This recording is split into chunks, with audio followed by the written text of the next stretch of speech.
We on? We are, Mr. Mayor. Thank you. Afternoon all. 4:30 is just passed. I'd like to open the meeting. Firstly, I'd like to acknowledge the traditional custodians of the land we meet on this afternoon and humbly pay my respects to their elders past and present. Housekeeping, if we're asked to evacuate, please proceed via the double doors into the chamber and turn right out to the door onto the footpath and await further notifications. This meeting has been live streamed, recording and published with council meetings process. The short form is anything that's said is recorded and should be careful of your comments because there can be defamation action taken. The next item on the agenda is public forum. We have two speakers in public forum today.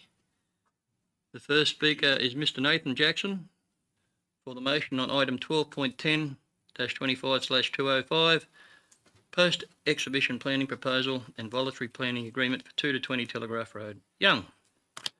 Mr. Jackson, the floor is yours. You have 5 minutes for your presentation and I'll give you a little nod at the 4-minute mark to let you know where you're up to.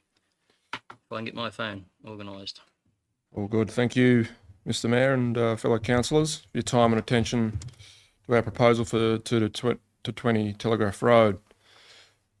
I want to share some insights into our expansion here in Young and how it contributes to a stronger and more resilient manufacturing sector in regional New South Wales and indeed Australia. The reality is... We can't hear anything, just FYI. Just hold proceedings. IT, tech. Got it there now? I'll speak a bit closer. Can you hear us now, Tony? No? No. We've got 2 councillors on Zoom. Only happens on council day. Murphy's Law, I think they call. I'm sorry, Mr. Mayor. I'll just check. Councillors Flannery and Stadmiller, can you hear me through my microphone? Obviously not.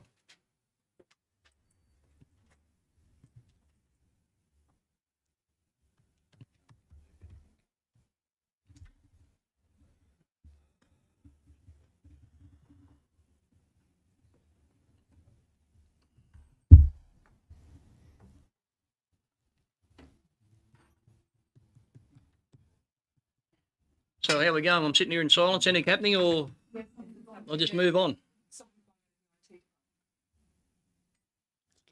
Just for future reference, we'll test this before we start next time.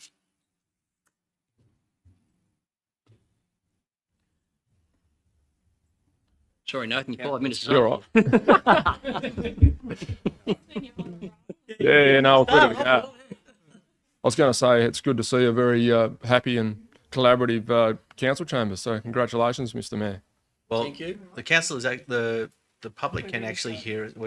Can you hear me now, Councillor Flannery and Stadmiller? Yes? Okay, Yep. councillors, Good to we've go. got Nathan Jackson's in public forum speaking in regard to the motion for Telegraph Road. So Nathan, back to you. Thank mate. you. Start again if you want. Yeah. No, all good. Well, thank you, Mr. Mayor and councillors, for your time and attention on our proposal that's before you. As I said, I just want to share some insights into our expansion here in Young and how it contributes to the stronger and more resilient manufacturing sector in regional New South Wales and indeed Australia. The reality is Australian manufacturing is under growing pressure from global imports. We face high productivity costs, production costs and some of the lowest productivity rates in the developed world. We must invest, modernise and grow if we're going to remain competitive on a global stage. If we aren't moving forward, we're falling behind, especially in our sector. Apollo is making a serious investment in quality, technology and our capacity and our capability to remain competitive. We've achieved the highest level of industry certifications, including ISO 9001, 14001 and 45001, covering off on quality, safety and sustainability.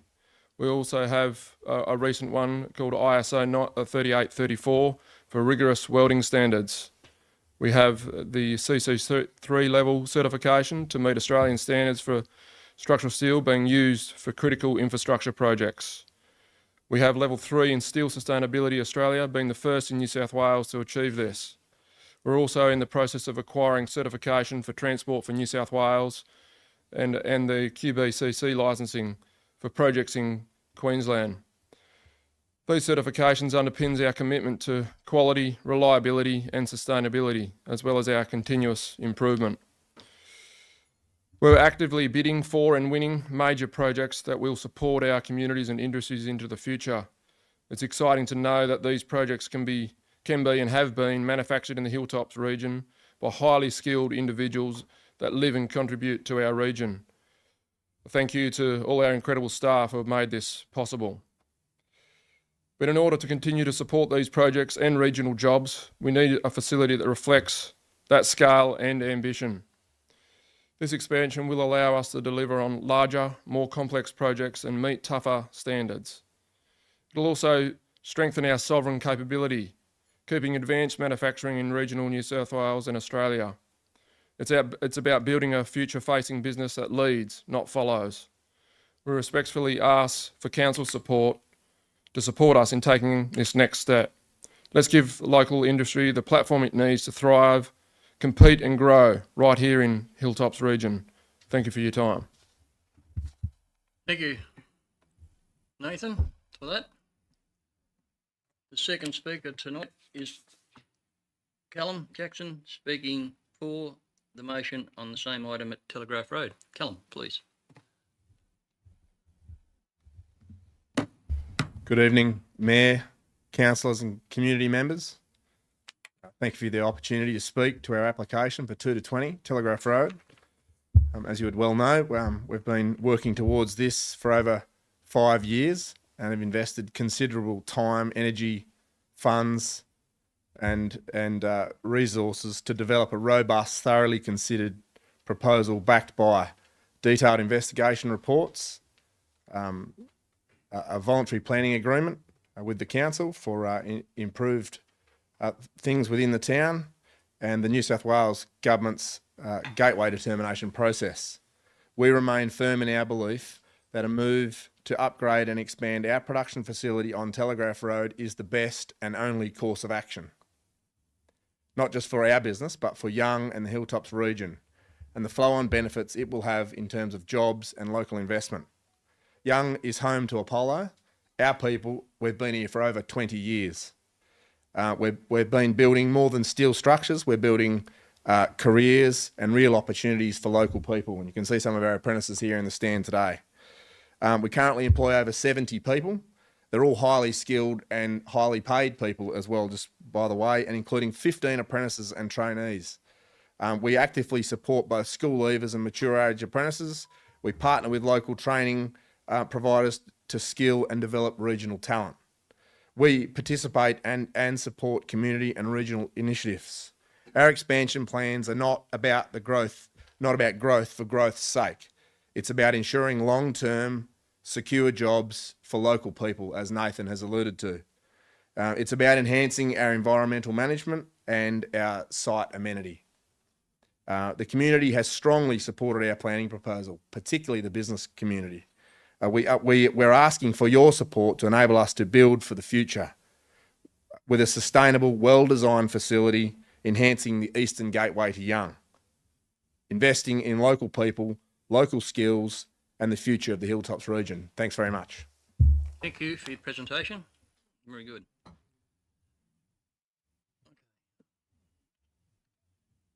panel, so it's no distraction. The next item on the agenda is the statement of ethical obligations and taken as read. The next item after that is attendance. Do we have any apologies or applications for leave or absence or attendance by audio visual linked by councillors? We have no apologies, Mr Mayor. We have a request for attendance by digital means from Councillor Flannery due to illness, and a request for digital means by Councillor Stadmiller for carers and illness. Thank you. Thank you. Do I have a mover? Through you, Mr Mayor, are we able to vote on them separately? Oh, I suppose you can. I've just got to think. So you're requesting that the attendances be dealt with separately? the request? Yes, that's correct. Okay. Do I have a second for that? Second, Councillor Blackwell. I'll put that to the chamber. All those in favour of hearing these applications to attend by Zoom individually, raise your hands. It's carried. So, I put that Councillor Flannery has applied to attend to the meeting by Zoom because of illness. All those to accept that, please raise your hand. It's unanimous. Thank you, councillors.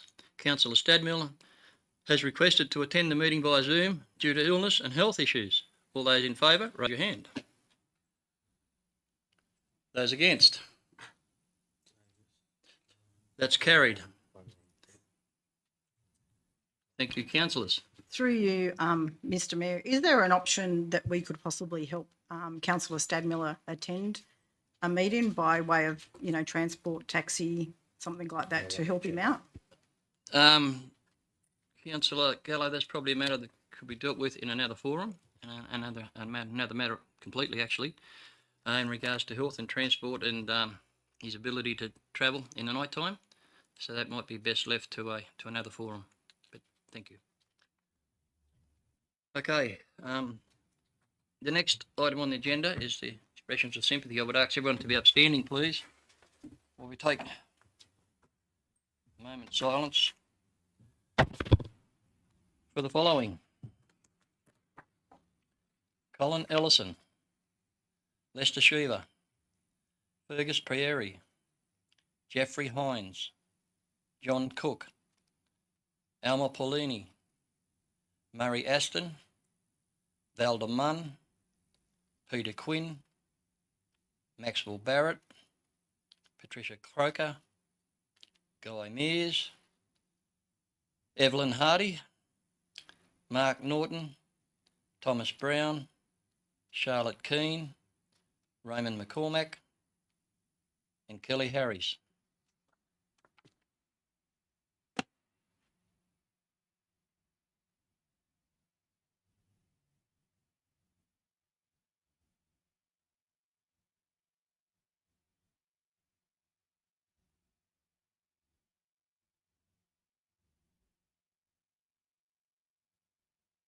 Thank you, everyone.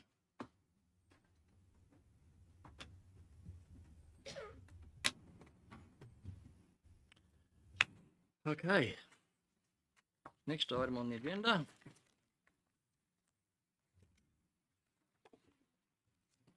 is the confirmation of minutes of the Council's ordinary meeting in June 25. Do I have a mover for those to be accepted? Thank you, Councillor Mackie. Seconded, Councillor Langford. Thank you. All those in favour? It's unanimous. Thank you, councillors. Yeah, just keep a check on me with the Zoom councillors. I sometimes forget to look up. So, the next item on our agenda is the disclosures of interest. Do any councillors have any disclosure of interest on any item tonight? I take that as a no. The next item on the agenda is a mayoral minute, and there's a mayoral minute being put up to this meeting in conjunction with local government organisations, and the recommendation in front of you there, council, is to note the findings of local government New South Wales in regard to the cost shifting and the cost shifting report for the 23-24 financial year, and that we write to the Premier of New South Wales, the Treasurer and the Minister for Local Government, urging immediate action to address cost shifting through reform and appropriate funding support, and that the reports there that has been sent around. And the general public, and you can't blame the general public for not being aware of what happens here with the cost shifting from the state government down to our level. And in the last 10 years, it's just grown and grown and grown. The responsibility and the matters that local government are expected to deal with nowadays keep increasing. The only thing that's not increasing is the funding to do it. And unless we all start to push back as a united front and make our concerns known, I fear where it's going to end up. Because it ends up you can't, and local government struggles now, but if we keep having to bear these costs, it'll be shown in the reduction of services or increasing in rates of local government. So I would urge councillors to support the recommendation of writing and contacting these people, and you can read the figures there. And for the general public, rural councils like Hilltops Council, it's been stated that the actual cost to each ratepayer is around $570. That's a lot of money when you look at your rate notice. And that's increasing, and it's increased, I think from reading that, nearly 18% in the last 2 years. So if we don't, as a body, your country mayors and all the other associations that local government councils have, start pushing back hard, it will get worse. So I put that mirror minute to council. All those in favour? It's unanimous. Thank you, councillors. And happy to take questions from the community at any time in regard to that item, because it's something that not all people are aware of. Through you, Mr. Mayor. Conference coming up, local government conference. We'll deal with that shortly, yeah. Oh, Yep. I was going to say that'll go. Yeah. Okay. Mayoral report. Mayor's diary is there in front of you, councillors. I'm happy to move. Do I have a seconder? Councillor Douglas, thank you. The recommendation to receive and note. All those in favour? Thank you, councillors. Next item on the agenda is the councillors' reports. Do I have a mover? Councillor Douglas, seconded. Councillor Davis. All the recommendation, receive and note. All those in favour? Thank you, councillors. Unanimous. We move on to item number 11, Community Recognition Scheme. And I don't like having the floor, but I've got a couple tonight. I could mention a few because their communities in the Hilltops are just full of volunteers, and it's that time of the year when the Lions and Rotary clubs have the changeover dinners, and I was fortunate, my wife and I, to be invited to a few, and the work those volunteers do for our community is enormous. But tonight, first off, I'd like to mention the mosque community in Abdul for a project they spoke about a while back and they actually put into action. And that was providing meals for people who are less fortunate or hungry or needed assistance. No questions asked. Turn up, here's a meal. So they set up to do it in Young to start to see how it would go, and indicated they will move to Boorowa and Harden on a rotation basis. I had hoped to be there when it happened here in Young, but I got caught up, and when I spoke to the representative about it, he said, "Don't worry, Brian, you'd have to be quick." They distributed 100 meals in 25 minutes. They were gone. So that tells us the need is there. But what a great incentive from a section of our community to start and do that. And so I highly commend those people that are involved and their helpers for doing that for our community. And I will get words to you, Deirdre, in regard to the matter. The second one I'd like to talk about is something a bit close. Our good friend over at the coffee shop Simple, who lost a mother to cancer a couple of years ago and had a fundraising day, and then this year had that fundraising day again. Everything that was, every cup of coffee, every penny that went across the counter was donated to the oncology unit up at the Young Hospital. Over $9,000, well over $9,000 was raised. And like the Mosque Community, Megan's also got some people jumped on board to help her donate some things in the cups and coffee and that to make that day work.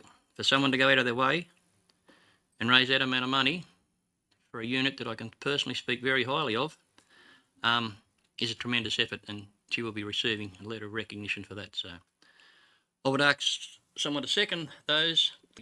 Councillor Blackwell, all those in favour? Thank you, councillors.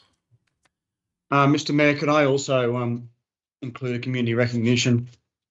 Gaylong Local Progress Association had their AGM last week, and for the first time in 60 years, John Killick Sr. didn't stand. I don't know how long the Progress Association's been going for, but I wouldn't think too many more years than 60. He's worked as treasurer, secretary, often both, chairman. He's worked for the little community. He's been like so many volunteers, I acknowledge, but 60 years without a break, unheralded, unheard of. And I'd firstly like council to write to him and thank him for his work and time, because it is personal time and it's been for the community generally. And he's helped organise many community little events to keep the village going and the people happy. When we talk about mental health, it's often the people on the ground that organise the cricket matches, the morning teas, make sure they've got the funds to pay for it. And that's really what John's ensured has happened. I'd also like council to look at considering naming the annexure to the main hall at the Gaylong Memorial Hall, the John Killick room.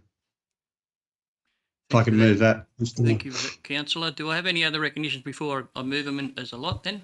Yes, I have one, Mr. Mayor. It's actually not a community recognition, but a staff recognition.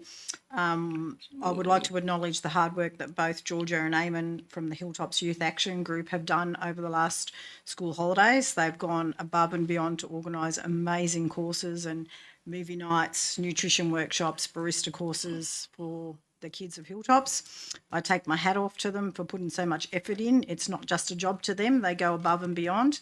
The youth at Hilltops are our future, so thank you, Georgia and Eamon. Thank you. Yeah, probably not the spot for it, but yep, the appreciation is there by us all. Councillor Blackwell, did you have? I just got a second. Okay. So any more? No. So I'll put Councillor Flannery and Councillor Gallows' recommendation. All those in favour? Thank you. It was moved and seconded. Okay. The next item on the agenda is the General Manager's report. But just before we go there, I made a commitment on social media a couple of weeks ago in regards to, you wouldn't want to know about it, garbage collection to our community. So I would like to offer my personal apology, not for the changes in the waste collection or strategy, but for the manner in which it was first sent out to explain to our community how it would work. Because while the information was very colourful, it was also very, very confusing. Fortunately, life goes on, and a couple of weeks down the track and everything's sort of been resolved, and there was a second letter went out to hopefully make it much clearer for our community when the waste would be picked up and whether it would be recycling or green waste. So again, to anyone who was affected or impacted because of that information, you have my personal apology. Okay, thank you. So now we'd normally go to the General Manager's report, but I would seek a seconder to a motion for me to bring an item forward because it's been spoke at in public forum, and that's the matter on Telegraph Road. So do I have a seconder? Seconder, Councillor Foreman, thank you. All those in favour? Unanimous, thank you, Councillor. So we'll go to item 12.10.25/205. Here we go again. And before we start on it, I need to make a comment in regard to the fact that I will be abstaining from voting in this matter and will be taking no part in any debate. Reason? Simple. In a conversation I had with one of the directors on Monday, I inadvertently committed to how I would be voting. That's inappropriate. We were having a casual conversation, a cordial conversation, and it was no surprise to the director I was talking to. But when I got off the phone, I thought, oh, that's not how it's done. And my apologies to the directors. And for that very reason, as I said, I will be abstaining and I won't be taking part in any debate. Okay, do I had a mover and a seconder? Yep, I did. Yes. Would the mover like to speak to it? Look, I think this has been, as was said in the public forum, 5 years in the making, and I think that this is a really good outcome for both the community and for the growing business of Apollo. I think it does encourage the jobs, it's helpful for the community, and I actually would like to congratulate the council staff and all the government bodies and Apollo and everybody else for all the studies and things that have gone along over that past 5 years to reach this agreement. There is obviously a bit to go, but I think you're all be congratulated on working so hard and collaboratively together. And I think long term, I think it's a good thing for the Hilltops. So thank you. Thank you, councillor. Do anyone like to speak against the matter? No? I got a question, Mr. Councillor Mayor. Flannery, Is there a question. reason the mover particularly supports this? I'm just not quite clear on a few things. Look, I don't think we'll go there. We had a Well, move in a second. I- It's been spoken I for. don't- Okay, councillor Thornwood, would you like to answer councillor Flannery? You don't have to. Well, I think I've just expressed how I feel, and I just have started back up the Young Business Network, which is all for business. So I just will support anything that is good growth, good jobs, and good for the community. Thank you, Must councillor. have forgotten about the Councillor pig. Flannery. Councillor Flannery. Councillors, we'll have a bit of decorum around the room, please. There's no one to speak against it, so I'll put the matter. All those in favour, raise your hand. Thank you, councillors, and I've abstained. So there we go, that's dealt with. Congratulations to Apollo, and we wish you well in your endeavours going forward, and the community appreciates anyone who employs 70 people. So thank you.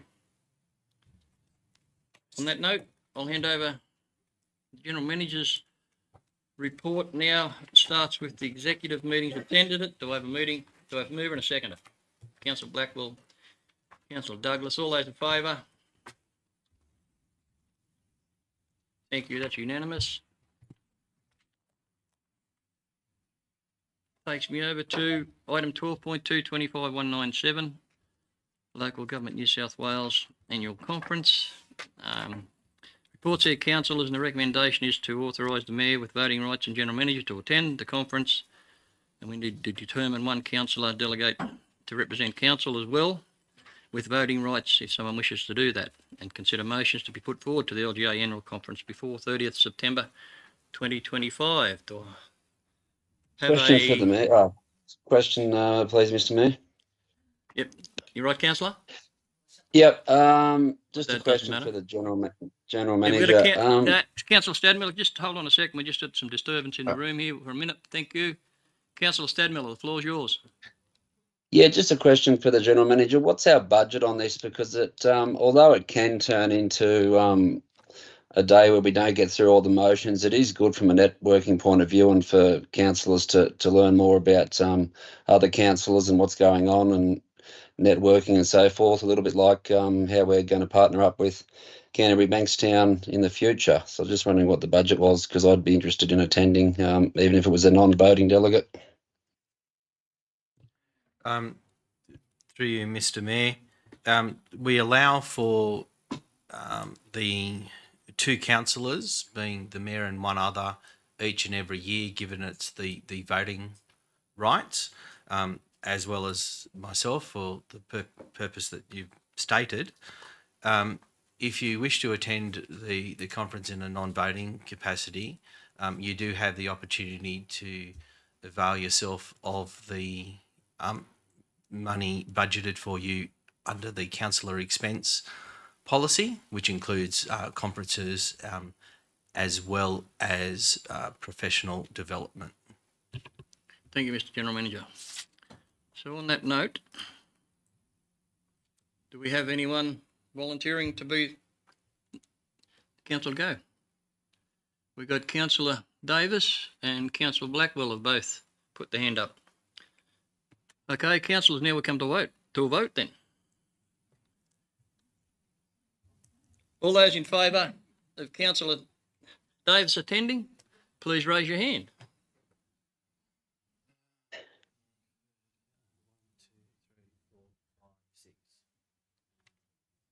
All those in favour of Councillor Blackwell?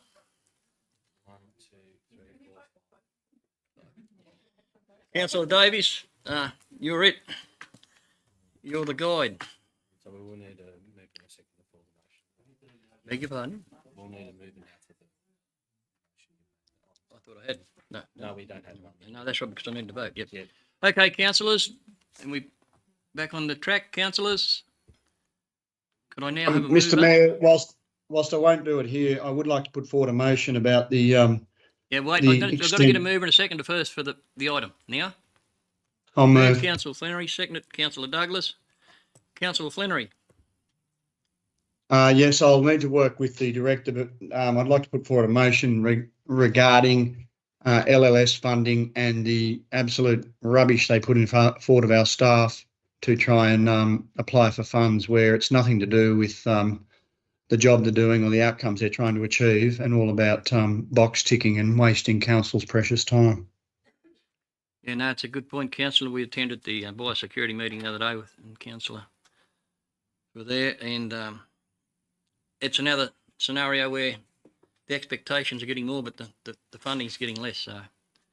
So on that note, you can talk to staff with that, and if any other councillors got any other things they'd like considered in regard to putting a motion to that annual conference, you can speak now if you like, or there'll be the motion about cost shifting will be there 10 times fold, hopefully to be addressed.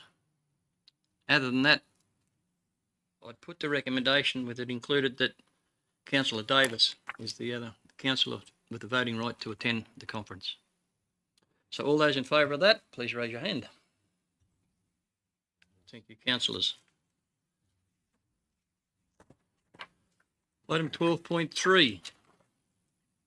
Hilltops Economic Development Strategy 2025 to 2030. The report's there, councillors, and the recommendation is receive and note the report on submissions to the draft Hilltops Economic Development Strategy. Adopt the attached draft Hilltops Economic Development Strategy. Do I have a mover? Councillor Foreman, seconded. Councillor Dodd, thank you. Any questions or comment in regard to the matter? No, thank you. All right, I'll put that matter then. All those in favour? Unanimous, thank you, councillors. Sorry, all those in favour, again? I was against. Sorry, Councillor Stadmiller's against.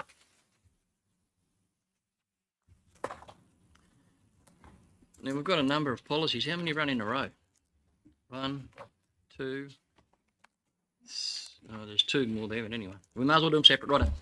Draft acquisition and disposal policy. The report's there, councillors. The recommendation to receive and note the report and place it on public exhibition. Do I have a mover?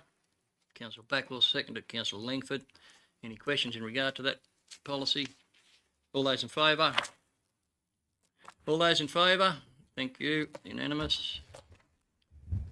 12.5, draft leasing and licensing of council land and building policy. Reports there, receive and note the report, place the draft on public exhibition. Same thing, mover and seconder. Councillor Douglas, Councillor Mackie, thank you. Any questions? Put it, all those in favour? Unanimous. Thank you, councillors. 12.6 is the inter-council friendship agreement with Canterbury Bankstown. Councillors, is the report there, and the recommendation is the council enter inter-council friendship agreement with City of Canterbury Bankstown Council. Have a mover and seconder. Moved Councillor Davis, seconded Councillor Stadmiller. Thank you.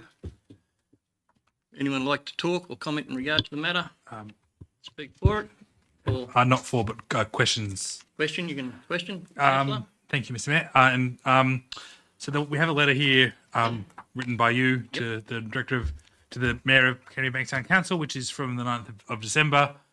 My question essentially is, why was this not brought to us sooner than it has been, given that this was written in December and it's now July? I would point to the reply letter. Got the reply letter in front of you? What date's on the reply letter? 1 July. Thank you very much. So it was very hard to bring any to councillor, before I had a response. So I really struggling with your question because you've got the 2 dates in front of you. No, Mr. Mayor, through you, I'm very aware of the dates. My question is why the fact of your reaching out to them was not brought to our attention before 1 Thank July. you, council. I'm pleased you asked the question you wanted to ask. Did you read the report? I did read the report. Yes. The reason I reached out was because I was contacted by the community, the mosque, who have connections with the council and suggested that they'd appreciate being asked to have a sister city relationship. The concept of networking, being in touch with fellow local government organisations, especially ones the size of Canterbury Bankstown, who may be able to offer some help with IT, planning or legal matters and save council money, is a real good opportunity. So when I received that request, I spoke to the General Manager and I wrote the letter. And I waited the response. And the response came on the 1st of July. And now it is my duty and our duty to bring it to council. Councillor, I don't need council approval to write a letter to seek a sister city relationship with any other council. I would never do anything that could possibly be negative to our council. I work tirelessly to make sure every effort I make helps our community and our council. Why anyone would question wanting to have a sister city relationship with Canterbury Bankstown, who, as the letter explains, were only too happy to have that arrangement, Mr. Mayor, beyond my belief. if I can just clarify, perhaps you've misunderstood my intent here. I'm not critiquing the agreement. I think it's a very good agreement. I think we will benefit from this. And I'm not implying, nor would I ever imply, that you're acting in a way that is not beneficial to the Hilltops community. And I resent the fact that you would imply that that's what I'm thinking. Then what's your question? My question is, I feel like this process feels rushed. That this has come to us, and it has already been signed by Canterbury Bankstown. There's been no debate amongst councillors before today about sister city or friendship city agreements, and we have before us a signed agreement that has already been pre-signed, pre-agreed. No, it hasn't, Councillor. I'll have to pull you up. You're misleading the chamber. Read the report and see where I've signed off on this agreement. I have not signed off on the agreement. Signed by Canterbury Bankstown. It has been. Yes. There's been no time for us to negotiate this or discuss this as a council before it's been presented to us. What do you think we're doing tonight? I'm sorry, Councillor, I shouldn't have put it that way. Councillor, that is why the matter is before us tonight. At the workshop, it was discussed, and I said it will be a decision of council. No one has yet come up with a negative for me, except for the fact that someone's nose might be out of the joint that I had the audacity to write a letter. And for you to sit in the chamber and say it's signed off and agreed from, I'd expect you to retract that statement because it's false and misleading to the council and the community. If I can have a chance to retract the statement. I retract the statement that it was signed off and agreed for by Hilltops Council. It has been signed on by Canterbury Bankstown. That is clear in the report. And again, that is the point I'm trying to make is the process here I don't feel has been entirely well done. I think it could have been improved.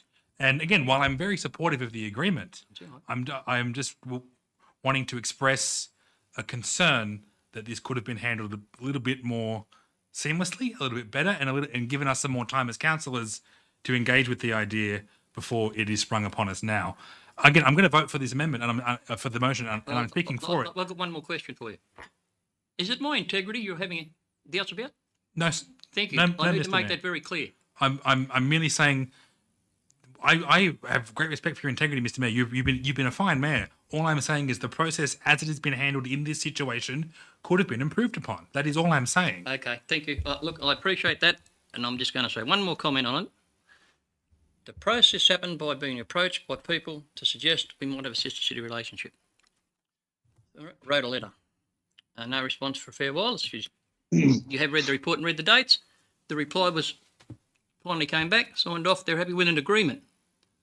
An agreement that I couldn't sign because I had to bring it to the council chamber.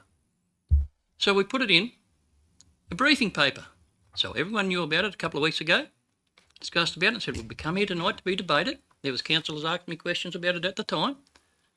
And I said, well, I can't see any negatives. It's all positives. I can't see what could possibly be wrong. So tonight you were saying it's rushed. I wrote a letter. They responded.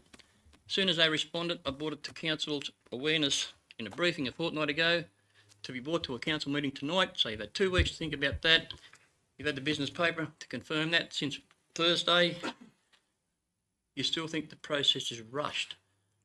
Council, if we have to go around every individual councillor and seek confirmation before I can write a letter to anyone, nothing will ever get achieved. Councillor Flannery. If I can clarify, I believe I'm sorry. You've had your say. I believe per the code of meeting practice, I have a right to correct any misunderstanding. Councillor. Per the code of meeting practice. Councillor Flannery's got the floor. Do I not have a right to correct any misunderstanding per the code of meeting practice? The code of meeting After, practice says I have the after I've right to spoken, correct after I've spoken, any thank you. to respond to any We've heard misunderstanding enough, that has been Councillor conveyed about Blackwell. my intent or my words. Councillor Can I Blackwell, not? we've heard enough. We've heard enough. Councillor Flannery. And I'd like to speak. Councillor Flannery, just give me 2 seconds here. You have the floor, Councillor Blackwell. Last go. Thank you, Mr. Mayor. Again, I am not suggesting in any way, and nor was I suggesting that you had to come to all of us individually when you wrote the letter or before you wrote the letter. All I am saying is that I feel the process could have been better served by council being informed from between when you wrote the letter last year to 1 July about the fact that we are interested in pursuing friendship cities. That news was news to me, was news I'm sure to the rest of the council. We're not aware of it. So that was my concern. I'm not implying or insinuating that you should have come to us individually before you write letters, or you are the spokesperson. That is your right to do so. But to inform us at any point in the last 8 months that, by the way, I've reached out to these councils about these different agreements, I think would have better served this process. That was my comment, and I just wanted to clarify that as what I'm afraid I've been misunderstood there. Thank you, and I really appreciate that. I'll just have to use the same basis now to clarify something you just said. You said for 8 months. Well, I'm sorry. I had nothing to tell anyone until I received a letter back from Canterbury Bankstown Council saying they were open to the proposition and the idea, which came on the 1st of July. I brought it to a briefing 13 days later, 14 days later. I couldn't have brought it to you any quicker than what I possibly did because I didn't have anything to bring, Councillor, till the 1st of July. Councillor Flannery. Thank you, Mr. Mayor. For Councillor Blackwell's information, we have been pursuing sister city and mutual council relationships now, preceding your position on council. And the fact that you're not aware of that, frankly, is your problem. And we have had significant discussions around the table, and it's been a long-standing council agenda. And I'm pretty sure I have brought up the fact that Hardin Shire had a very good working relationship with Sutherland, and we should continue to pursue it. I think your comments are nothing other than an insinuation against the mayor. And I think it is absolutely reprehensible. If you don't believe the process has been followed, you should be speaking against it and you should be voting against it, not bringing the mayor's reputation into. I mean, when I look at the list of things that people attend or like to wish that they tie up to a council matter, not least of which has been some of your You're digressing, Councillor. I think to accuse the mayor of having not the authority is an insult, and I think you should retract it. And I am absolutely gobsmacked. Thank you, Councillor. On that note, unless someone else wants to speak for or against, through Councillor Mackie. Mr. Mayor, I just want to know, we're talking about the process. Is there a process, or is there there's an introductory letter and there's a response and so on and so forth? Is there actually a process that is supposed to be followed, and are councillors privy to any of that process along the way, or just to clarify? Yep, the process is exactly what happened. If someone approaches me from a community or another council, as the Mayor of Cumberland Council has approached me, and as I declared at the workshop the other day, I've also written a letter to the Canterbury Council, Cumberland Council, because their mayor requested that it would be a good idea to have a relationship, and I'm waiting to hear back on that. That's the process. If someone approaches me or approaches you as a councillor and suggests the idea that they've got connections or friends or people they may know in any particular council, and it might be beneficial to us, then we write the letter.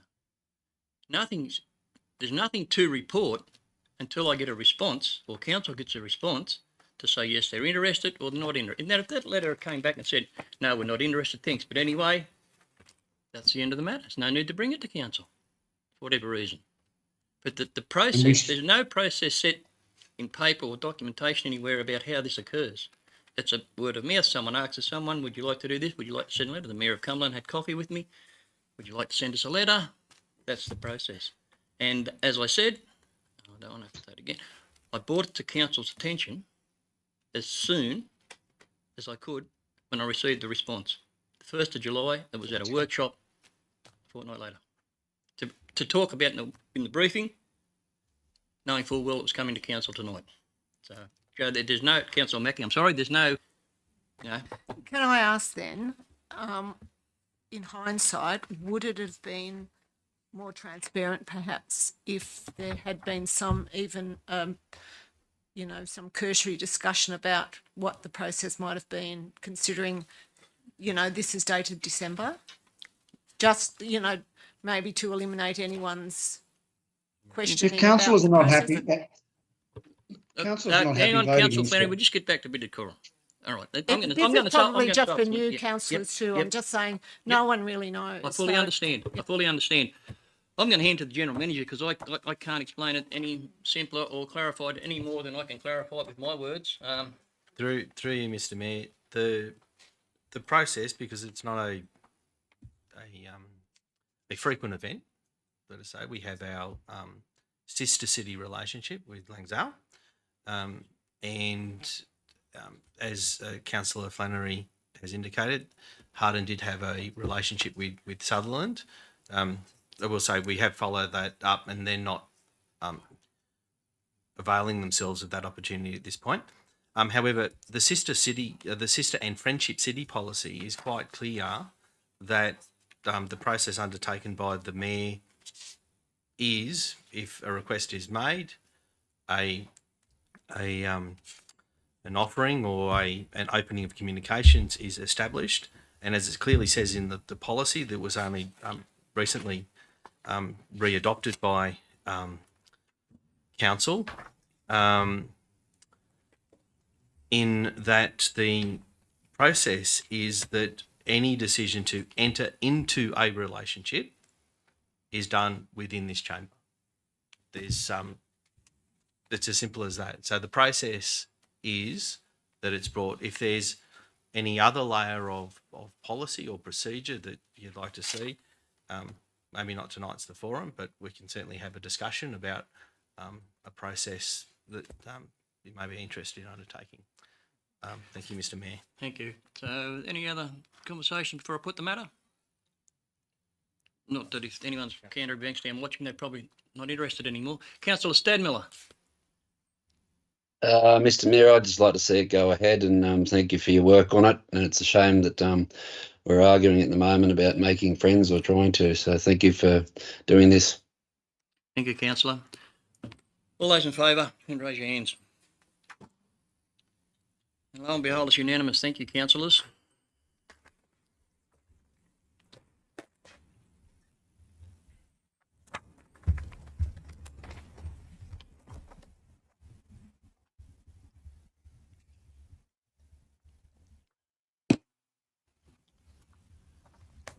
I've got item 12.7A -25-2028 Tilt Renewables Rye Park Wind Farm. So receive and note the report and elect the council representative to the Rye Park Farm Wind Farm. Do we have any nominations for this? I'd nominate Councillor Flannery. He's put his hand up. Any other nominations? Councillor Blackwell. Any other nominations? No. Okay, so we've got another vote in our hands. Councillors, all those in favour of Councillor Flannery, please raise your hands. 2, 3, 4, 5. Councillor Blackwell. Councillor Blackwell's on that wind farm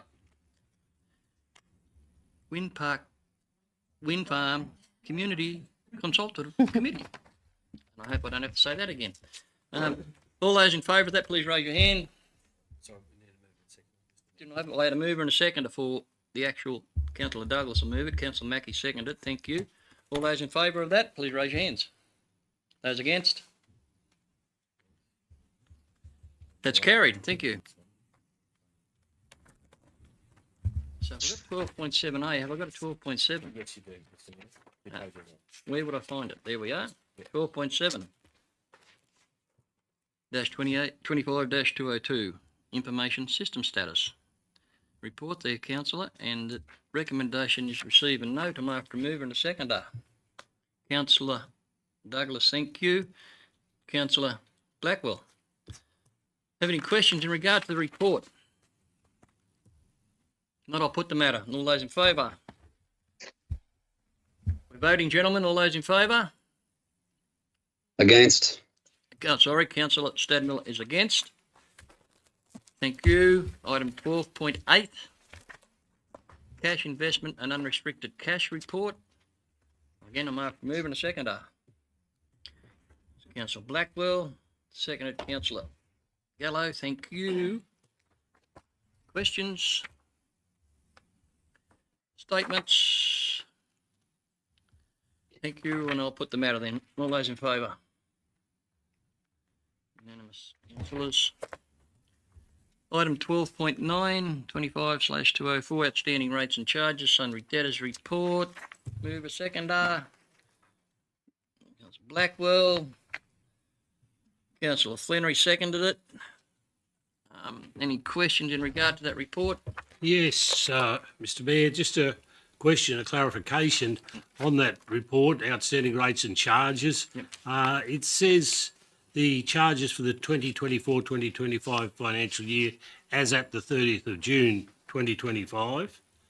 When you go down to the bottom underneath the chart, it says the total outstanding as at the 31st of May 2025 is $5,771,000. At the 30th of April, it was $9,499,000. That's a difference of $3,720,000.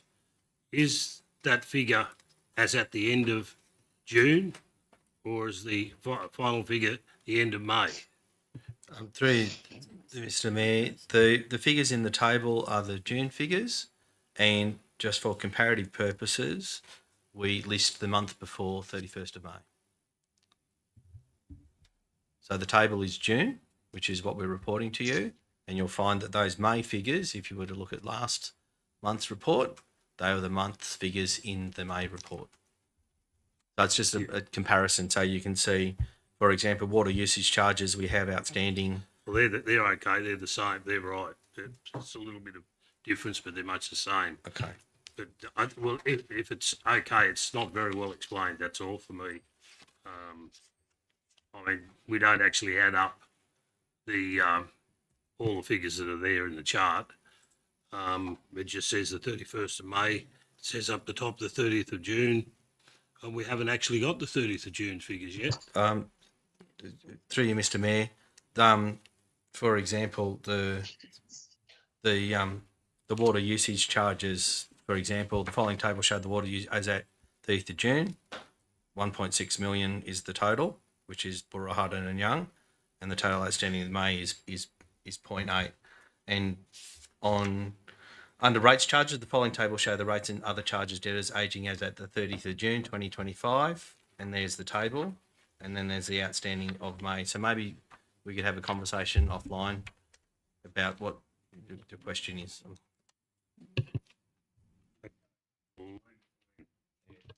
Thank you, councillor. Any other questions or comments in regard to that report? Just one question. Councillor Through Douglas. you, Mr. Mayor. Director, I know we spoke last week about installing the restrictors on meters. How is that progressing? Yeah, through you, Mr. Mayor, the restrictors have been installed. I believe there were 13 installed, and 7 have been removed.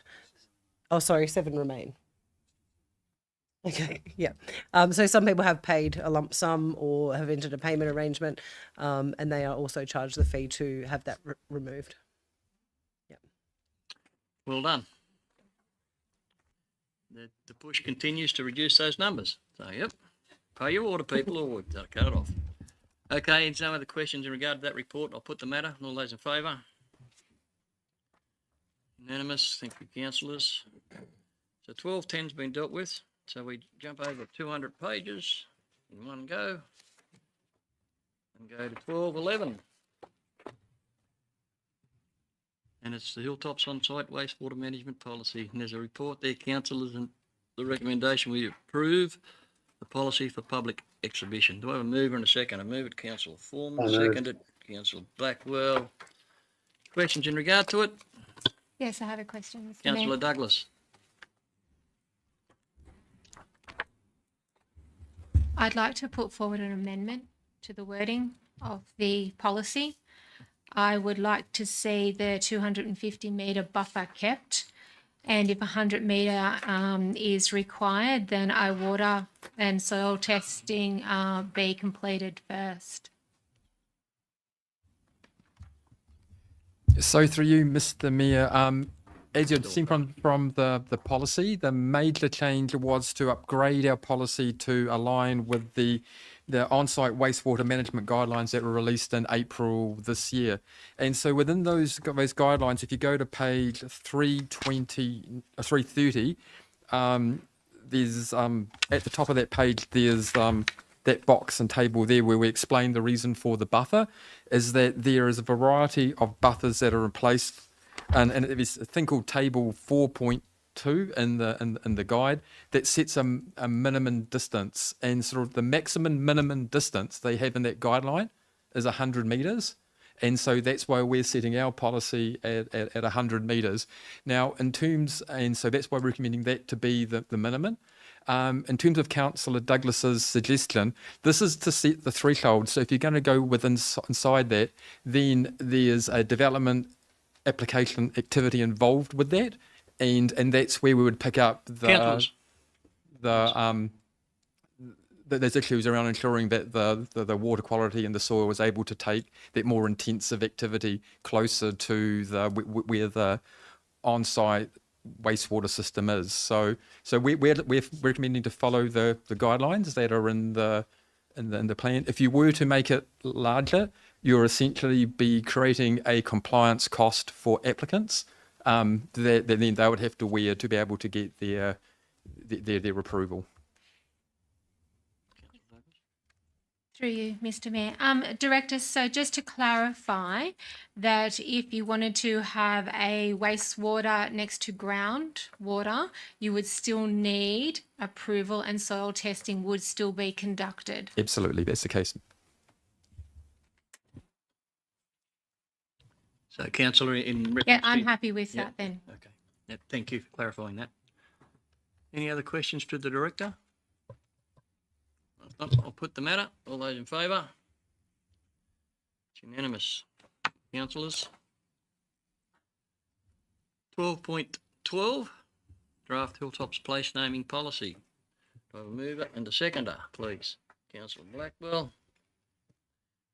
Councillor Mackie, thank you. Any questions in regard to this policy before it goes out? Yes, thank you, Mr. Mayor, and through you, Director. Just a question for my understanding. Do we only rely on submissions regarding adding to the naming register, or do we also seek to add some on our own as well? And so through you, Mr. Mayor, we are open to all suggestions in any way they come. So if they come from you as councillors, if they come from, we do actively go out to groups. So the last time we did our policy, we went to historical societies and the like, and we are thinking about ways of thinking about other groups. We will be putting a call to action out in the community through social media to get those names, because the more that we can reflect, the wonderful things that happen in our community and reflecting that in the names is a really good thing. So so if you have suggestions or know people who have suggestions, we'd love to hear from them. Any further questions in regard to the item? No, I'll put that item. All those in favour? It's unanimous. Thank you, councillors. 12.13 is the development application stats for June 2025. I have movers and seconders. Councillor Blackwell, second Councillor Douglas. Any questions in regard to that report, councillors? Just one question or perhaps request for the Director. Can we change the colours back to the old colours, because this is a bit hard to read? Noted, can do. Any other comments in regard to the report, Councillor Foreman? I would just like to ask a question just for my curiosity. So how is the pre-lodgement meetings going? Are we finding that we're getting through our DAs quicker, and is it progressing well? Is the community happy with that? So through you, Mr. Mayor, I think when you look through the statistics, you'll see there's been quite a shift. So first off, we've determined a number of historical ones, and if you look at the list of the numbers that are over 100 days, it's only it's less than one page now, and that's because we're doing that work. And then the second thing, if you're looking through what's under assessment and what's been pre-notified. There's a lot of activity in those first 40 days, which is really the gold standard that we're really trying to work towards. And that's on the strength of the fact that people have been taking advantage of those duty planner and pre-DA sessions. So, and knowing from working with practitioners, they're really working hard with their clients to say that a little bit of additional work up front is going to make the whole process a lot better at the end. And so, really credit to the practitioners too, to talk to their clients, because everyone wants to get their consent as soon as they can. Thank you. Well done. Any other questions in regard to the item? If not, I'll put the matter. All those in favour? It's unanimous. Thank you, councillors. Bear with me. My business paper's fallen apart, but we're up to 12.14. Draft building near underground assets policy. So the first mover and a seconder. Councillor Dodd, thank you. Seconded, Councillor Douglas, thank you. Any questions in regard to this item? All those in favour?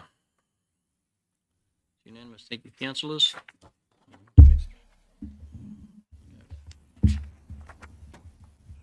12.15, draft Hilltops financial assistance and sponsorship policy. Recommendation, receive a note report endorsed for it to go out on exhibition for 28 days. Mover and a seconder. Councillor Foreman moved it, seconded Councillor Blackwell. Speak to it or any questions?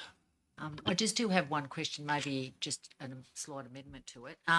On page 404, it actually reads, of the papers, it actually reads, applicants are limited to one application in a financial year. And I just thought that should possibly read something like, approved applicants are limited to one application in a financial year. Because if you have applied and been declined, then I think you should be given an opportunity in that same financial year to reapply. Yeah, don't have a Is that problem. making sense? Don't have a problem with that? Anyone had a problem with that? No, that can be amended, that word put in there before. I believe that was the intent in any case. Yeah, that's just intent, made it a little bit clearer to people, I thought. Yeah, no, very good. Good pick up, good Yep. point. Okay. Any other questions in regard to the item, councillors? No, then I'll put that item. All those in favour? It's unanimous, councillors. Thank you. Go to 12.16. Draft Hilltops environmental policy. Receive a note to report endorsed to go out on public exhibition. The mover and a seconder. I'll move it then. Someone seconded. Councillor Douglas. Thank you. I'm happy with the report. Anyone else got any questions in regard to this report? Put the item. All those in favour? Against? I presume that's unanimous. I'm sorry. We'll start again. We'll start again. Item 12.16, draft Hilltops environmental policy. All those in favour, raise your hand, please. It's unanimous. Thank you, councillors. 12.17, draft memorial planting and plaques in parks and open spaces policy. Open spaces policy. So moved. Moved, Councillor Stadmiller. Councillor Gallo will do a second. Any questions or speak to regards to this matter? I just Councillor have one Foreman. question, just for clarification for me personally, sorry. So if we wanted to, someone wanted to erect, say, sporting organisation wanted to erect a statue, does that person have to be alive or dead? Which is that? Sorry, I just couldn't. Sorry. No, I'm pretty sure, Apologise. councillor, that's a matter that's very pertinent to our local community, and Yes. I can assure you they don't have to be dead, no. No, they don't have. Yeah, I just wanted to clarify because. Yeah. Yeah, and in most cases that wouldn't be subject to this policy. Thank you. General Manager's been funny. That's a change. All right. Any other questions in regard to this item? If not, I'll put it. All those in favour? Thank you, councillors. Unanimous. Takes me over to 12.18, the Capital Works report. Movers and seconders. Councillor Blackwell, thank you. And Councillor Davis, thank you. Recommendation is to receive and note the report. So do we have any questions in regard to this report? Yes, just one. Councillor Blackwell. Just one quick question for me. Just is there an update on when we might get some more information about the Burrawa to Harden or the Harden to Burrawa water pipeline?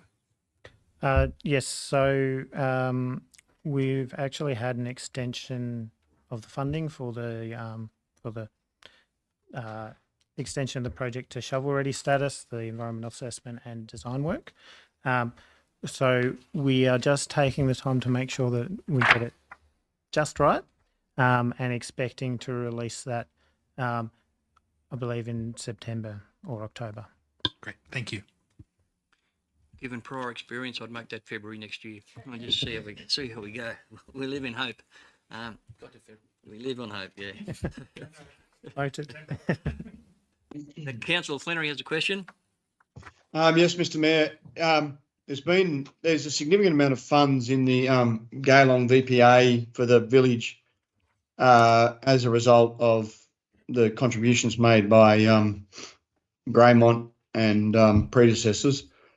The Friends of Gaylong, well, the Progress Association, were told they couldn't do the work at the Limestone Park because there was a Aboriginal claim on it.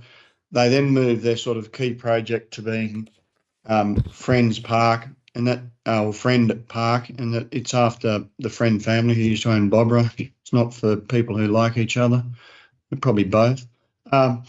Anyway, we were advised that there's a land claim on that, but it became apparent at the most recent VPA meeting that if you're upgrading or maintaining an existing facility, which the tennis courts are, there are no issues with spending the money, which was news to most people, but it was welcome news.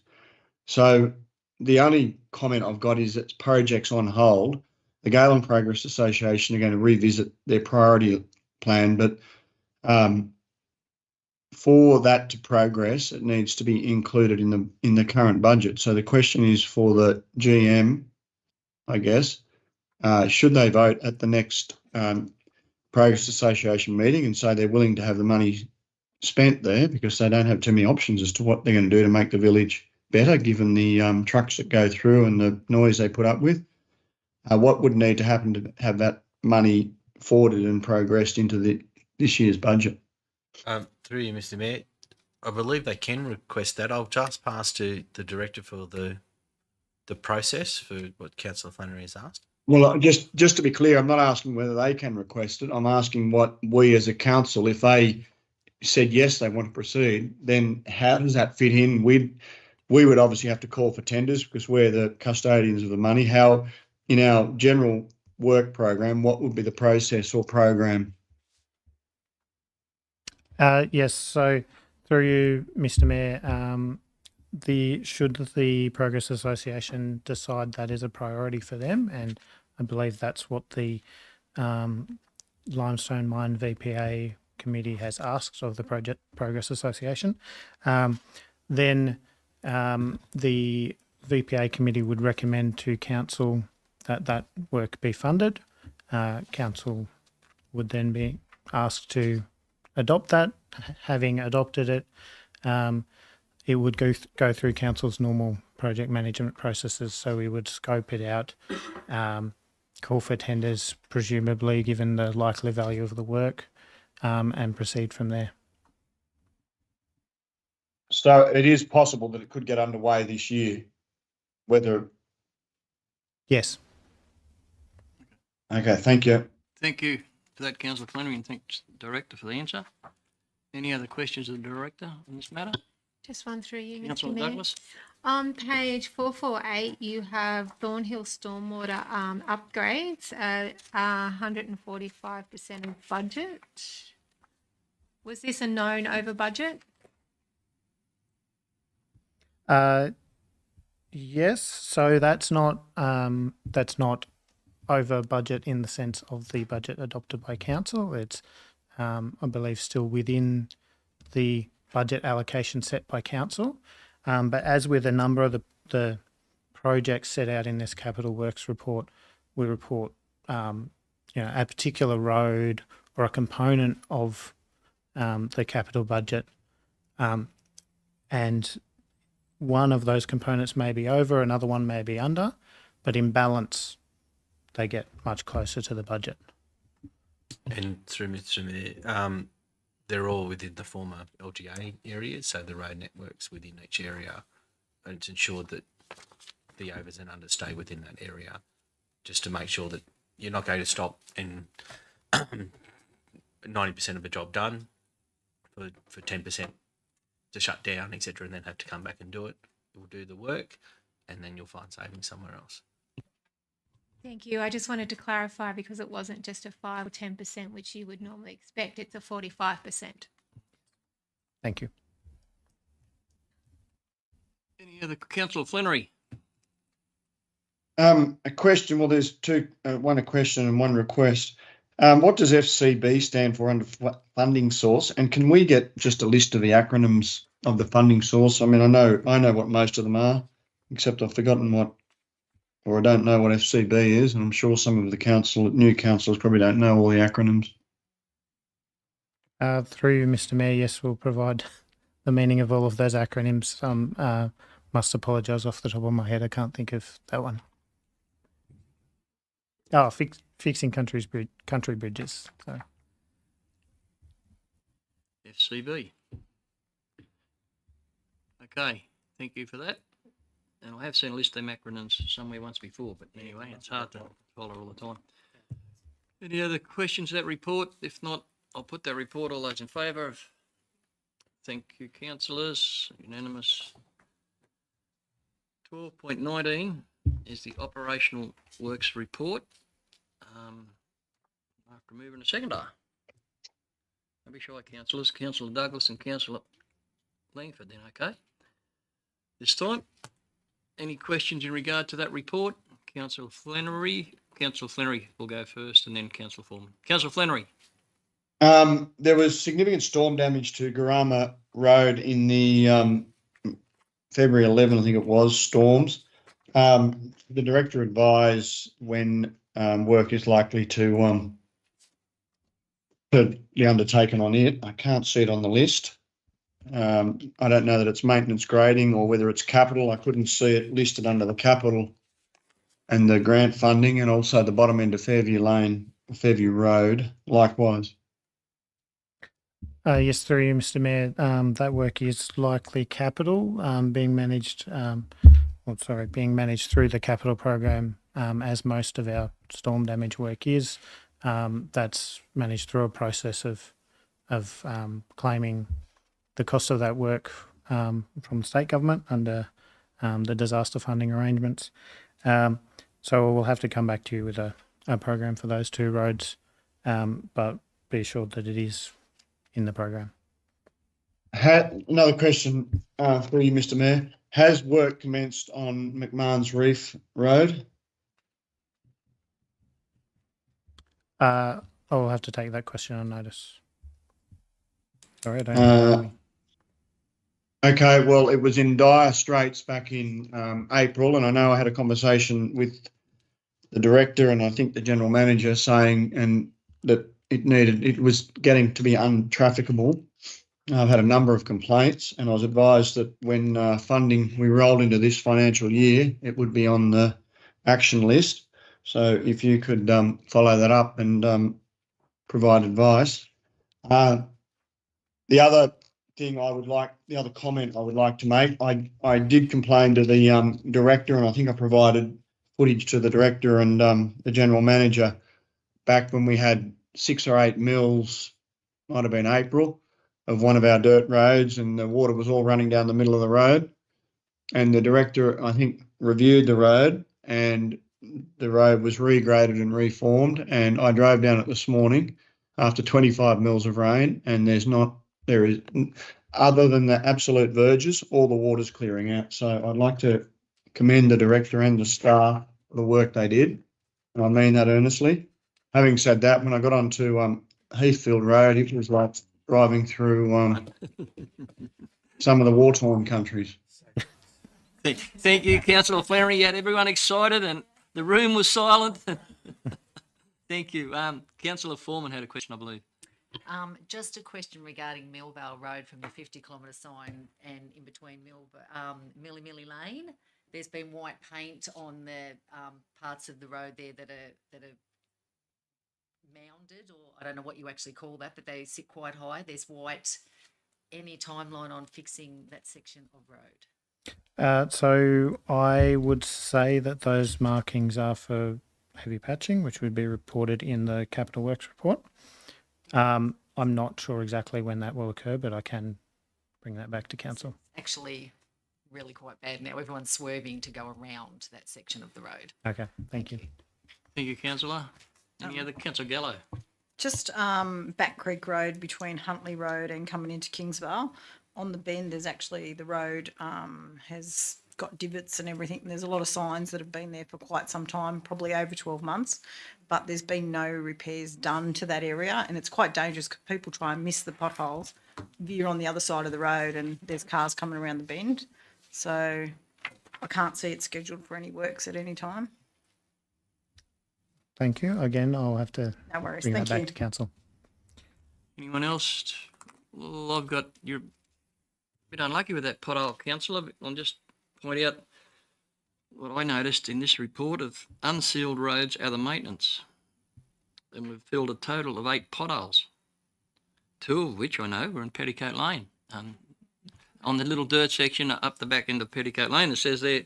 So there was 2. So there must have been 6 filled in at Yanawar Lane. Now, that's getting pretty detailed reporting, I thought. And I turn over the page, sealed roads maintenance, potholes repaired, 2,330.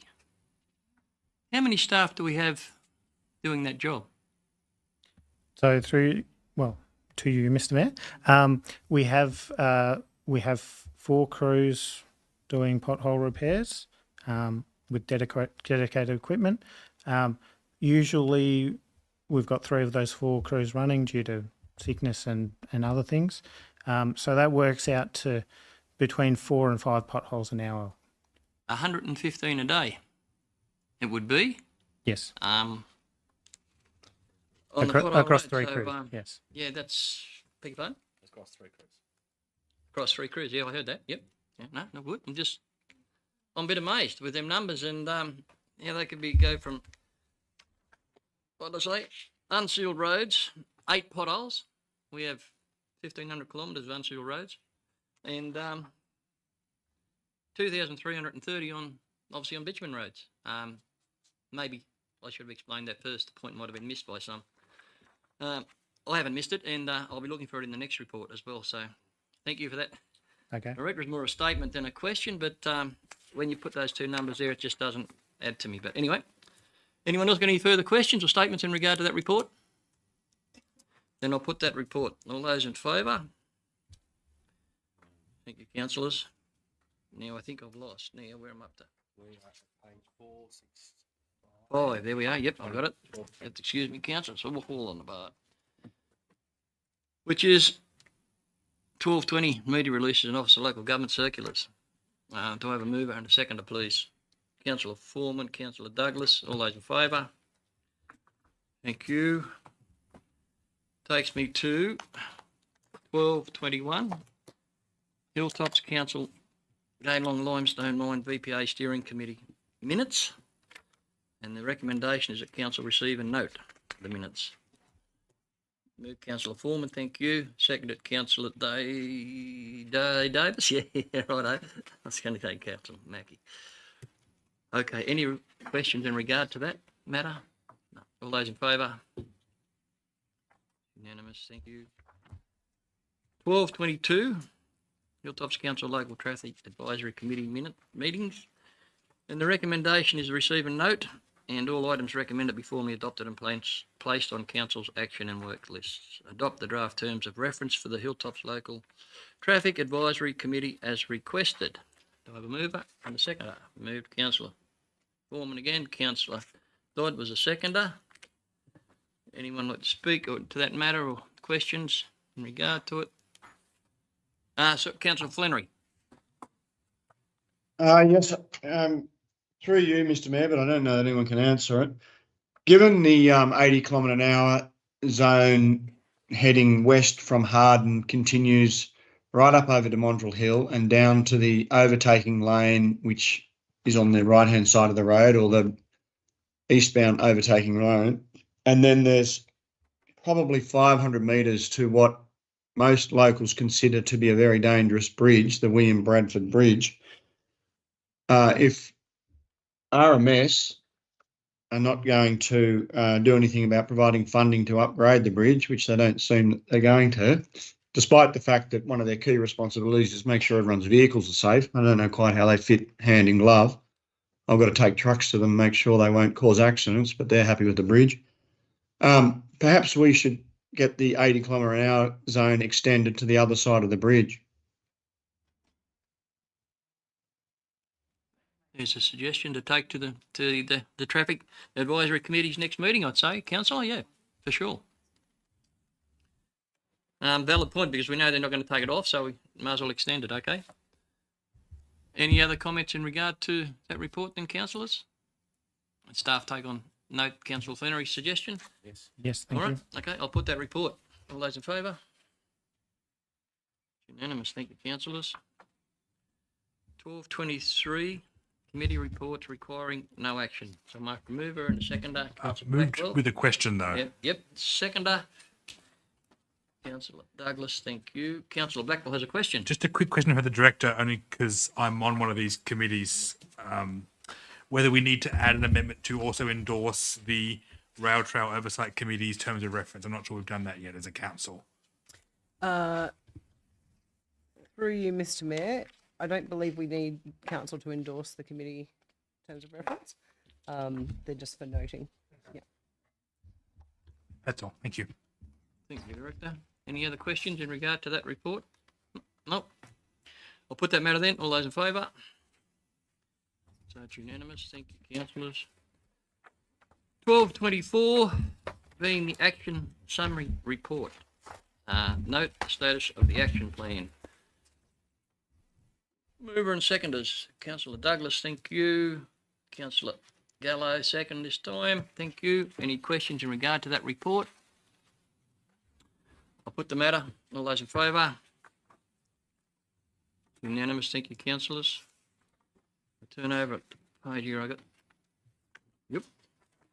Am I up to questions on notice? Yes. I am. Thank you. Which are nil. And then we have 14.1 is a notice of motion by the Mayor.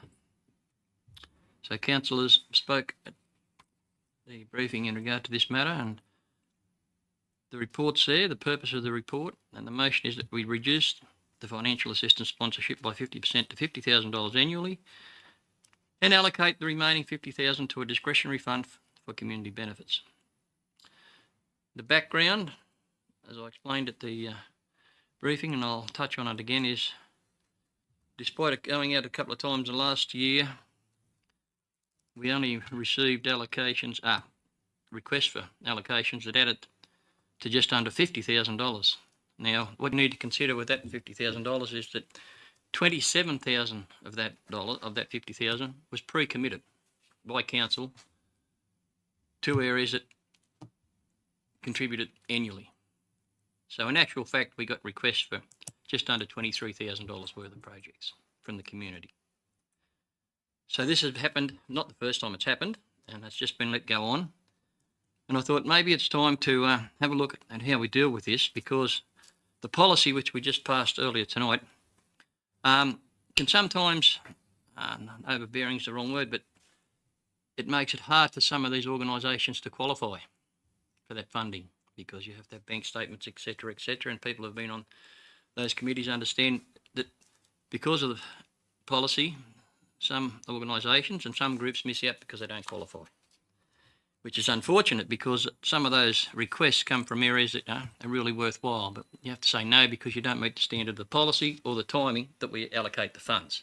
They might have something in, let's say, July or whatever, and we don't open up till September with the funding, so they miss out because of the timelines. So I just thought, given that this year, the $27,000 I mentioned that is pre-committed is only $17,000 from now on, because an item that was in there for $10,000 has been removed. So our pre-commitment to the groups that have stood for years is 17,000. So that leaves a buffer of $33,000 to the $50,000 mark. And then, as it says in the policy, the intent is to place the remaining $50,000 into a discretionary fund that will allow councillors to allocate funding for community purposes as they see fit. It's not a discretionary fund for the mayor. It's not a discretionary fund for any one councillor. It would be a discretionary fund when community people approach council for funding of some type for a community event, whatever it might be, that would come to council and would be decided by a full council. I had an example which I used where we had a request for some funding for help for a luncheon that was held down at Holes Creek for the Graham School opening day, and there was nothing there that we could do because we had our hands tied with how we could allocate money. If that was to happen, this was to get up, and that was to happen, we could, as a council, meet and say, well, yeah, 11 people decide if that's a worthy cause to happen or not, and it gives that organisation and people a chance to receive $1,000 or $2,000 worth of funding. So that's I don't want to take money away from the community, just the opposite. I see this as a way of more community groups having the opportunity to apply for funding that we can say yes to, because they don't have to meet that pretty strict criteria of the policy or the timing of when that's released. So that's the intent that I've had there for it.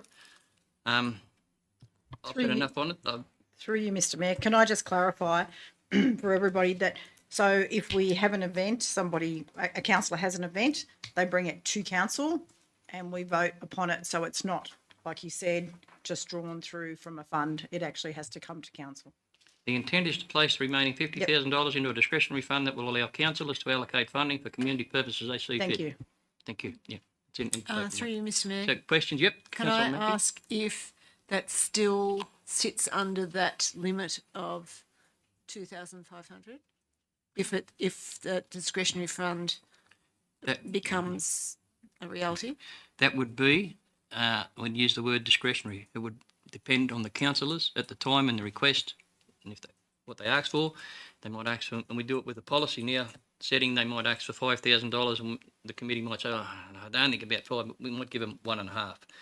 I imagine it would be dealt with the same way by councillors on a case-by-case basis. And can I ask too, when we talked about the timing, would it make any difference to the way it's set up now to actually just split the applications so we have two hits at 50,000 instead of just one hit of 100?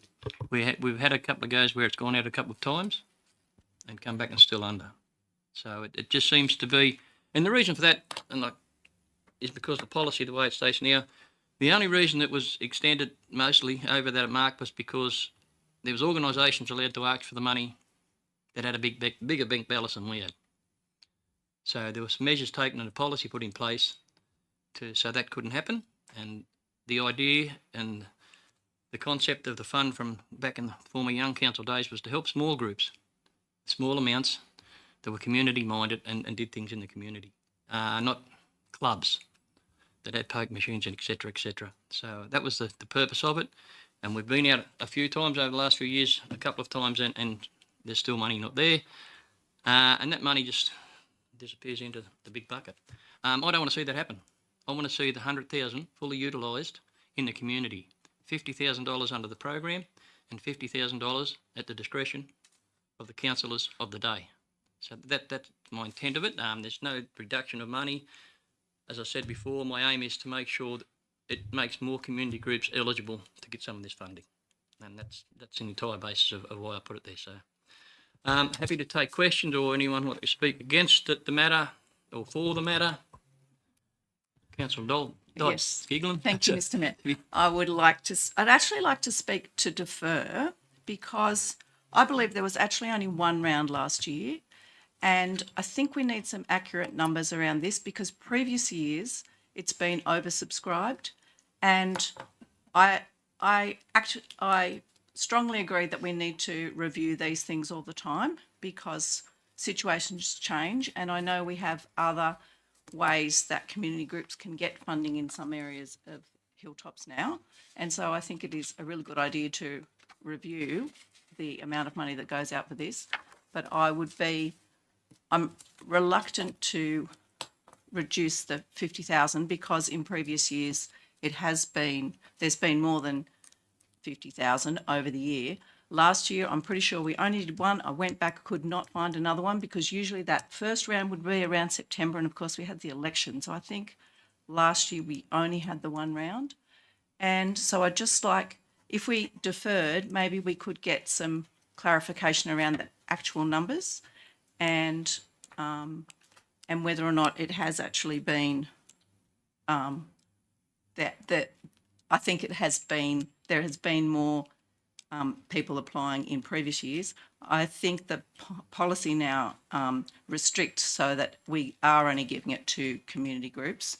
I do think there needs to be some restrictions because we want to know that the money is going to be used well. And the other thing is, I think it would be good to have the 2 rounds that go out, one around September, it gets tricky with elections, and then one in around March, because some groups work on financial year, and so they will be thinking in March, they'll be thinking about expenses for next year, and then there will be some groups who work on calendar year, and around that September, October, they'll be thinking about what are expenses for the previous year. So I think it would be really good to actually have it that we have 2 rounds, that the community knows when it's going to go out, and because I know that you can't apply for funding for things that have already happened. So if this last year we've only had 1 round, all those people who would have had expenses at the beginning of the year wouldn't have been able to apply. So I don't want to vote against it, but I would like some clearer numbers around it, please. Thank you, Councillor Dodd. And just to answer some of the questions, and you answered it yourself actually by when you stated that it had been over-sourced for some years, and then you answered it how that was happening, and we stopped that happening by changing the policy because, as I mentioned, some of the organisations that were applying for that funding, and there's limits $2,500 and $5,000, but I'm not going to name the organisation, but all councillors will know what I'm talking about. They had 15 different clubs under their organisation banner, all applying for $5,000. 15 might be an exaggeration, Mayor. Cut that back to 5 or 6. There's $30,000 bang. We changed the policy so that couldn't happen. And that was just one organisation. There was 2 other organisations doing the same thing. So last year we cut it back, and I'm not sure about 1 or 2, and I'm not going to doubt that at all. I did say 2, might have been 1. My point was that there was $27,000 up until last year pre-allocated. We received eligible requests for $23,000. This year, there's only $17,000 allocated because $10,000 item off there is off that list for the reasons of the policy. I don't believe we will get the request. That's hearsay about the $33,000. Deferring the matter is not going to change my particular thoughts and about going back and getting exact numbers. I went and had a look at it, and I wouldn't have brought this to the council if I didn't think the research that I'd done and looked at it and saw how this money and believe the money could be better utilised for our community. I wouldn't be speaking to this matter at the moment, but that's up to the chamber to decide as all things are. I brought it in as a notice of motion, and if anyone else would like to speak to or against or in regard to the matter, Councillor Foreman. Look, I tend to agree with Mary to defer and possibly come back to a workshop and maybe really look at this closely. I do understand the motion is coming from, and I do tend to agree with it in most part, but I think that a lot of organisations are not-for-profit. They're all volunteers. They run on the smell of a gold coin donation, and I think we really just need to get this right. Like when I looked at that, say we have it might be $50,000 in a financial year period, which is only 20 organisations getting some money across the Hilltops. I've also sort of just noted that you know, there's a few ways that we could go about this. You know, we could look at this and say, well, possibly do we have the 2 rounds in the financial year, 1 round, the 2, you know, the September and March, and then what isn't allocated, does that go into a discretionary fund? Does that amount? And then that would come back to council for a vote and some options on where we spent that money out of what was left over after the 2 rounds. So when I looked at this, I thought there was another thought that, do we leave it open for the whole year? But then I thought that may be an administration thing that can't happen. So so when I started to think about it, I thought, well, there are lots of options, but I know so many organisations rely on this money, and I mean, they're not going to get for example, their board to hang their art on if they, you know, they just really rely on it. And I just think we could just think about how we're going to handle it a little bit more mindfully. I just don't want to vote on this without really considering all of our options, is what I'm saying. Thank you, councillor. And just in response to that, you're right about administration leaving it open all year, and you have applications coming in every week. The committee that handles the money would have to meet every fortnight to distribute the money. The point about you don't want to see any community little groups miss out is the exact reason I'm doing this, to ensure there is funds there to give to those committees that may not meet the timelines or the policy restrictions to enable council to say, here's some money. By having that money there, I'm doing exactly what you just asked for, to give those small community groups more opportunity to get some funding. But Councillor Flannery's got something to say. Councillor Flannery. Yep, thank you, Mr. Mayor. Look, I'd like to speak in favour of the motion. I think everything that Councillor Foreman and Councillor Dodd have said is relevant, but it doesn't preclude us from allocating money to some of those organisations which might have missed out on the, you know, the grant through the subcommittee that's established. So also, and the Mayor is correct, once we took the club affiliated sub-organisations out of the picture, we have a lot more money. We're still not in a strong financial position. So we're not taking 50 grand out of the community. We're just saying the committee and the community can have a say, can put forward 50 grand worth of expenditure, and then we'll have 50 grand. Now, I think it's a very good idea. I also think it's worth noting that there's the Gaylong VPA, the Telegraph Road VPA, 2 wind farms. There's the one down at Dugong. I mean, there are other sources of money, Bendigo Bank, and you know, if we can be a bit more aligned with the organisations that really need the money, I think it's a good thing. Thank you, councillor. I just want to clarify, councillor Blackwell, did you second the motion, or you want to speak to the Oh, no, motion? sorry, I had a question, sorry. Could I have a seconder before we go any further? I only missed. Okay, thank you, councillor Blackwell. Just a question, because I think you rightly make a good point about not wanting the money to go to big organisations. That's why we had the rules put in place around the original policy, so a big club or a group can't take it. I think the question I have is, what's to stop them applying for the discretionary fund money, because that won't have the same rules applied to it? Is there a way we can think about limiting their access to this second order funding? Very simple answer to that, councillor. Very simple to that. It comes to 11 councillors, and it would be voted down. That's the idea of the word discretionary to councillors around the chamber. So look, unless anyone else got something to speak to, I'll put the notice of motion being moved by myself and seconded by Councillor Blackwell. All those in favour? Aye. Against? That motion is carried. Thank you very much for your support, councillors. And Through you, Mr. Mayor. oh, sorry, Councillor Geller. Could I be cheeky to move a motion from the floor whilst we're talking about the discretionary fund to donate $800 to a group who missed out on funding, which was the Southern All Breeds Handlers Camp, which is held in Harden every year. It's a camp. I'll move it, Councillor Gallo be allowed to move an urgent notice of motion. Yeah, Yes, sir. I don't know about urgent, but it's part of the agenda that we just dealt with. It's on the agenda, so I'll hear it. Yep. Every year, a dedicated committee put on the Southern All Breeds Handlers Camp at Harden Showground. It's a cattle camp for children that attend from all around Australia, learning about keeping and showing cattle.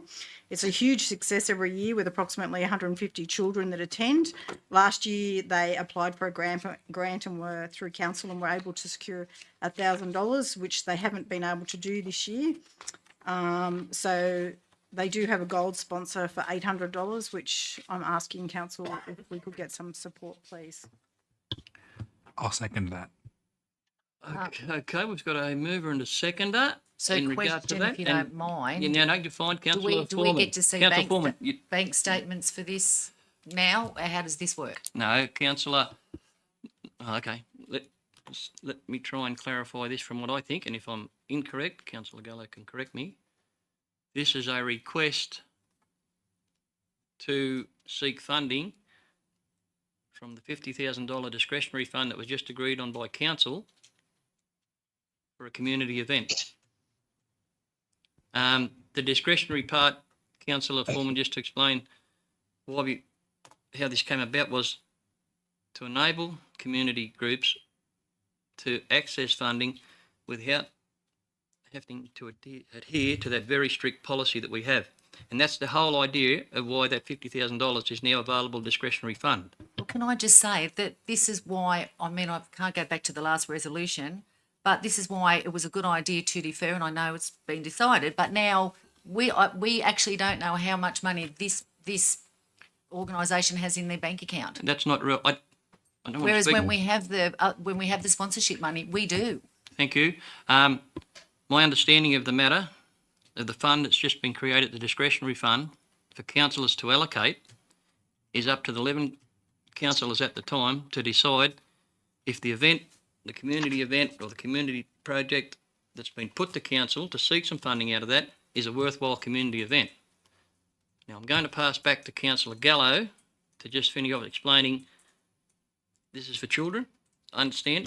I'm not too sure myself. So No, I'm gonna ask that's Councillor Gallo. correct. So it's to be a gold sponsor. So council would be a gold sponsor for $800, which is all their business, all council's logo would be printed on all the documents, the camp's website, social media, camp apparel, display of signage, banners at the formal dinner and the whole weekend at the show. There's an opportunity for a shed card sponsor and a bib sponsor included in that gold sponsor. So it would be promoting council at the same time. And it's only $800. It's an event that's held every year. Like I said, children that attend from all around Australia, and they learn about cattle. Thank you, Councillor. I've got a hand up. Councillor Stadmiller, the floor is yours.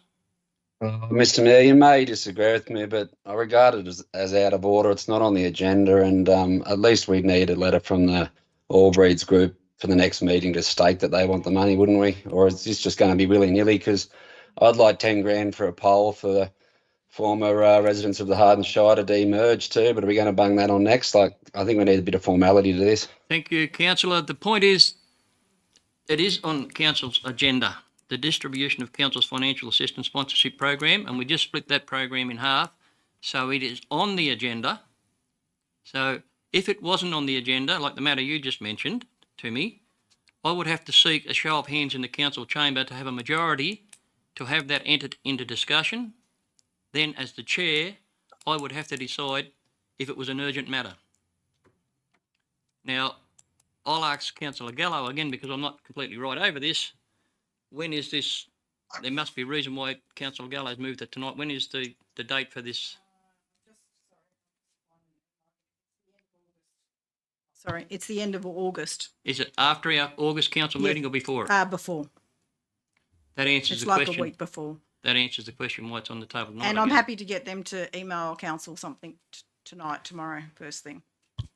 Okay, so we've got a motion from Councillor Gallo, a request to council to grant $800 to be a sponsor of this event. There's a bit of discussion has been had about the appropriateness of it, which I haven't got a problem with. So if anyone else has got anything else to say before I put the matter before council, now's the time, because I'm going to put it. All those in favour of that donation, not a donation, a sponsorship of $800 towards that project? All those in favour, raise your hands.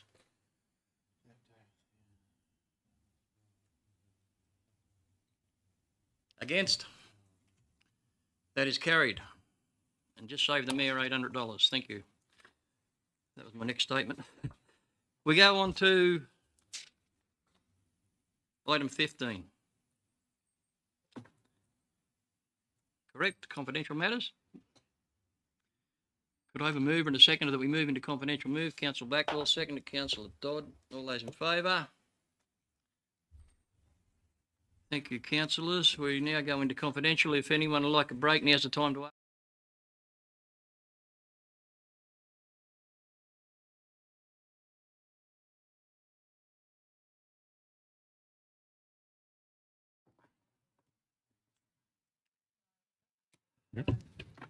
I'll hand, councillors, I'll just hand to the General Manager to report decisions made and closed. Mr. General Manager. Thank you, Mr. Mayor.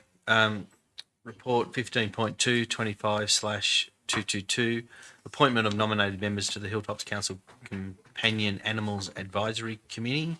Council resolved to receive and note the report, and B, approve the appointment of the following to the Hilltops Council Companion Animals Advisory Committee.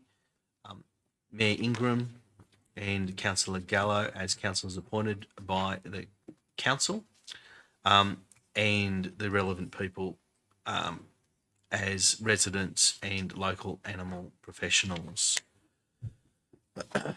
Report 15.3-25/223, request for the first right of refusal in the purchase of a property. Council resolved to authorise the grant of the first right of refusal in relation to 314 Albury Street, Murrumburra, should council have resolved to sell the property within a 2-year period.